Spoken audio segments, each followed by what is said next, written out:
تیرا کلام رہے گا قائم پہاڑ جب نہ رہے خدایا، تیرے منہ کی ایک بات بھی ٹلے گی نہ چاہے کچھ بھی ہو، تیری مان دیے ہے زندہ سونے سے بھی قیمتی، میرا دل یہ دے گواہی ہے یہ کتاب عظیم، نازل کرے اپنا کلام شکستہ دلوں کو سکون ملے، تاریکی دور ہو میری راہیں روشن کر، دل اپنا کلام کثرت سے اے خدا بدل دے، رہائی دے کثرت سے پھل ملا، کلام رہے گا قائم پہاڑ جب نہ رہے خدایا۔ عزیز ناظرین، میں ایاد ظریف آپ تمام دیکھنے والوں کو ہمارے روز کے بائبلی مطالعاتی پروگرام کی نئی قسط میں خوش آمدید کہتا ہوں۔ عزیزوں، ہم پرانے عہد نامے میں یسایہ کی کتاب کا مطالعہ کر رہے ہیں اور آج ہم 12ویں اور 13ویں باب کا مطالعہ کریں گے۔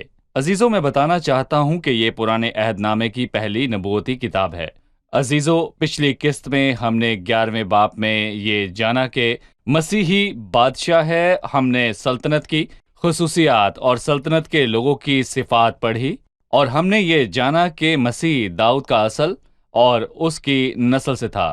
اپنی الوہیت کے مطابق وہ داؤد کا اصل ہے، انسان ہوتے ہوئے وہ داؤد کی نسل ہے۔ عزیزو، مسیح مجسم خدا ہے، اور جب وہ زمین پر سلطنت کرے گا تو ابن آدم کے طور پر کرے گا، اور یہ صلیب پر اس کے کیے کام کا انعام ہے۔ باپ نے اس کو کہا، تو میرے دہنے ہاتھ بیٹھ جب تک کہ میں تیرے دشمنوں کو تیرے پاؤں کی چوکی نہ کر دوں۔ عزیزو، آج کے مطالعے میں ہم 12ویں باب اور اس کے بعد 13ویں باب کا مطالعہ کریں گے۔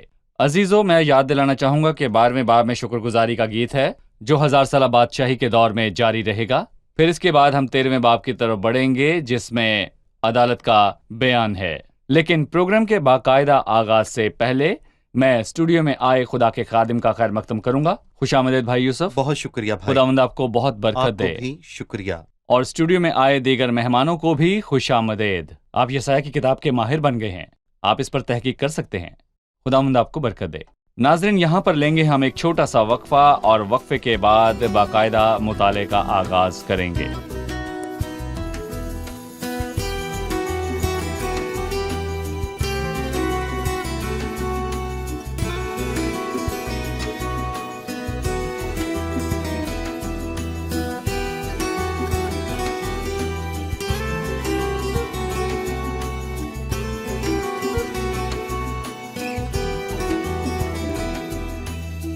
خوش آمدید بھائی۔ شکریہ۔ ہم 12ویں باب پر پہنچ چکے ہیں، آپ ہمیں اس کا عنوان بتائیے۔ اس کا عنوان ہے شکر گزاری کا گیت۔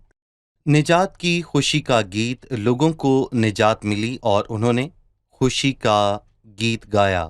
بائبل مقدس میں پہلا گیت خروج کی کتاب کے 15ویں باب میں ہے، جب خدا نے موسیٰ کے وسیلے سے ان کو بچایا، اور اب مسیح نے ہمیں مکمل نجات بخشی ہے۔ اور مکاشفہ کے 15ویں باب میں لکھا ہے، وہ خدا کے بندہ موسیٰ کا گیت اور برہ کا گیت گا گا کر کہتے ہیں، کیونکہ خدا نے سب سے پہلے موسیٰ کے وسیلے ان کو بچایا۔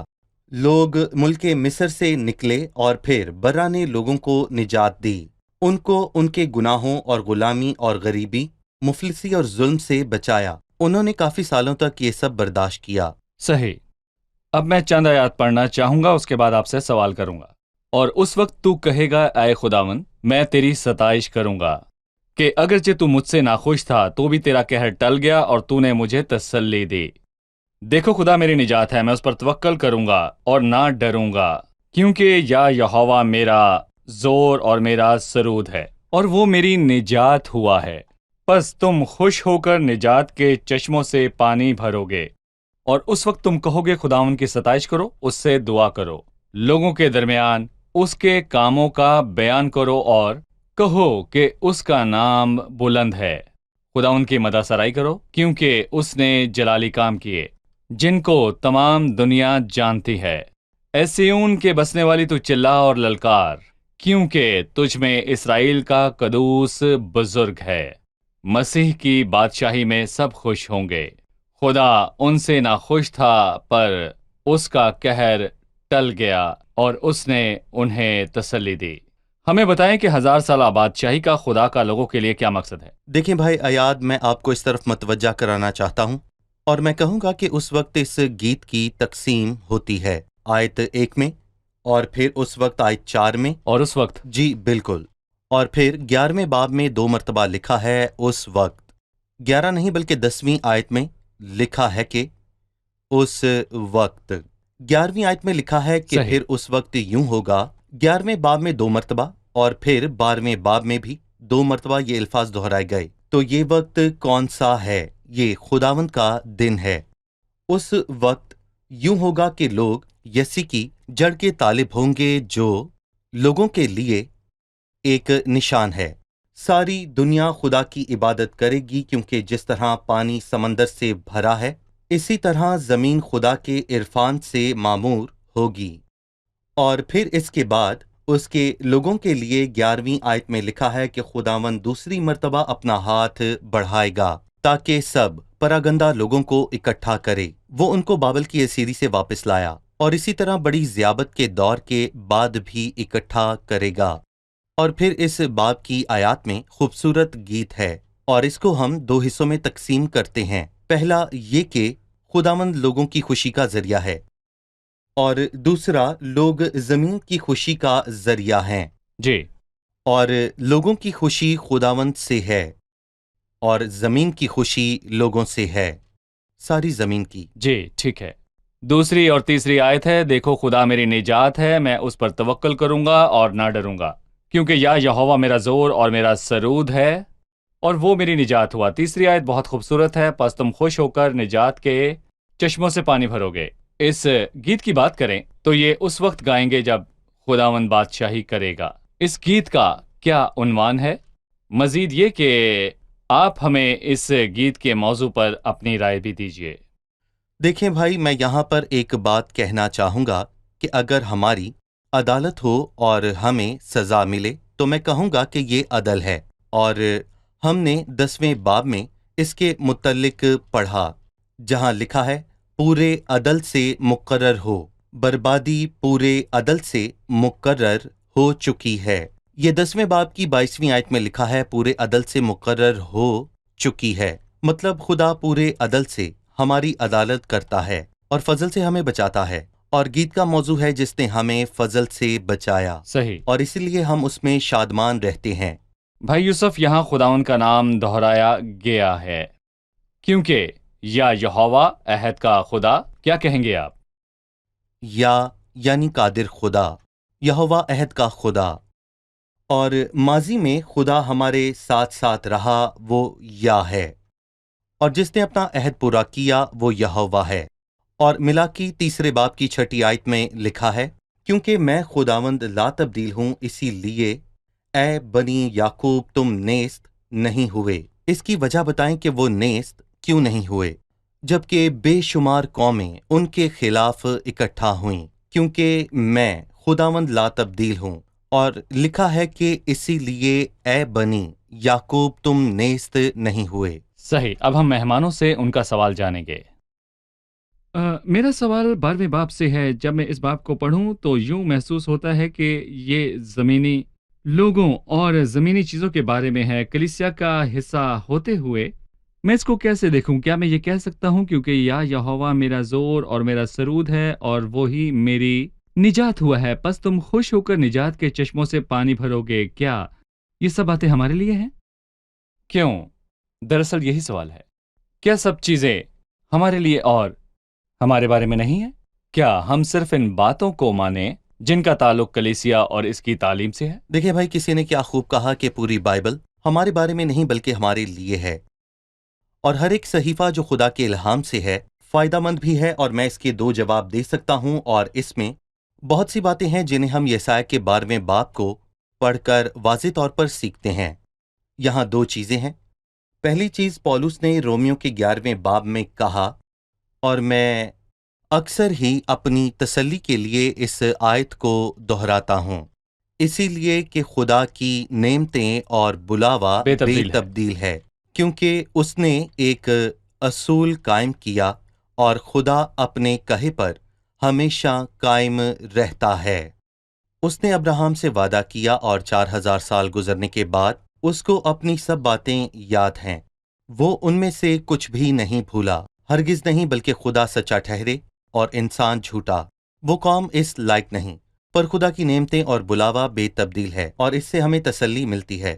اور جس دن ہم جانیں کہ ہم اس لائق نہیں ہیں تو ہم خوف زدہ ہو جاتے ہیں، لیکن رومیو 11:29 میں ہمیں اس کا جواب ملتا ہے، اس لیے کہ خدا کی نعمتیں اور بلاوا بے تبدیل ہے۔ اس کے علاوہ ہم ان الفاظوں سے سیکھتے ہیں، یہ لوگ دنیاوی نجات سے خوش ہیں، اور لکھا ہے وہ شادمان ہیں، تب ہر ایک آدمی اپنی طاق اور اپنے انجیر کے درخت کے نیچے بیٹھے گا، اور ان کو کوئی نہ ڈرائے گا۔ کس قدر تسلی بخش بات ہے، ہم طاق یا انجیر کے درخت کے نیچے نہیں بلکہ آسمان کے تخت پر ہوں گے۔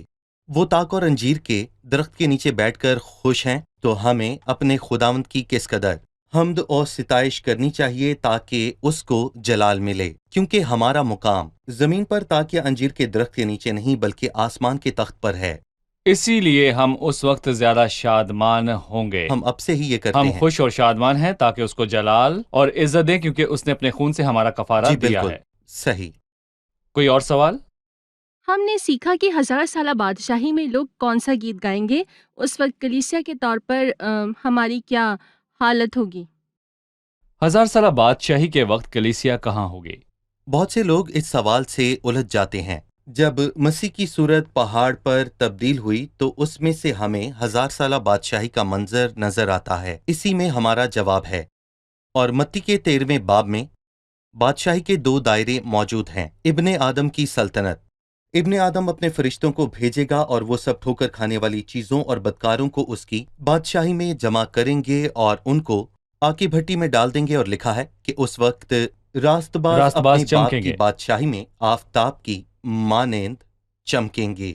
دراصل راست باز وہ ہیں جو کلیسیا کے ایماندار ہیں، وہ باپ کی بادشاہی میں، جبکہ ان کے بدن دنیاوی ہوں گے اور اس کی بادشاہی میں داخل ہوں گے، اور وہ زمین پر ابن آدم کی سلطنت میں رہیں گے۔ اور جب پہاڑ پر مسیح کی صورت تبدیل ہوئی تو ایلیا اور موسیٰ وہاں موجود تھے، اور وہ دونوں آسمانی باپ کی بادشاہی کو ظاہر کرتے ہیں۔ اور پھر پترس، یعقوب اور یوحنا زمین پر رہنے والے لوگوں کے 3 گروہوں کی علامت ہیں، زمینی دلہن، اور پھر اسرائیل کے 12 قبیلے اور دنیا کی سب قومیں۔ سو دنیا زمین پر رہے گی، پر ہم آسمان پر ہوں گے اور باپ کی بادشاہی میں آفتاب کی مانند چمکیں گے۔ باپ کی بادشاہی میں موسیٰ ایمانداروں کی علامت ہے جو مسیح کی آمد پر مردوں میں سے جی اٹھیں گے، اور ایلیا زندہ ایمانداروں کی علامت ہے جو خدا ان کی آمد پر تبدیل ہو جائیں گے۔ صحیح، بالکل۔ بھائی یوسف، اب ہم ایک رپورٹ دیکھیں گے، اس کے بعد اپنا مطالعہ جاری رکھیں گے۔ اس کے بعد ہم یسایہ 13ویں باب کا مطالعہ شروع کریں گے۔ خداوند کا نام یا یہوہ، یا خداوند کا نام ہے اور اس کی کامل الوہیت ہے، اس کی ہستی کا بیان ہے، خدا کی الہی شخصیت کا بیان ہے۔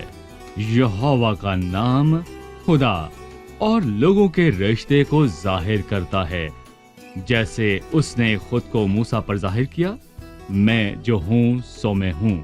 یہوہ، جیسے خروج کی کتاب 6 باب کی 2 آیت میں لکھا ہے کہ خدا نے باپ دادا ابراہم، اسحاق اور یعقوب پر خود کو ظاہر کیا، لکھا ہے لیکن اپنے یہوہ نام سے ان پر ظاہر نہ ہوا۔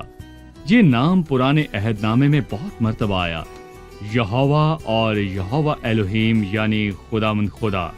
اس نام سے اس کی قدرت اور اس کا اختیار ظاہر ہوتا ہے، یا اور یہوہ جیسے اس گیت میں لکھا ہے۔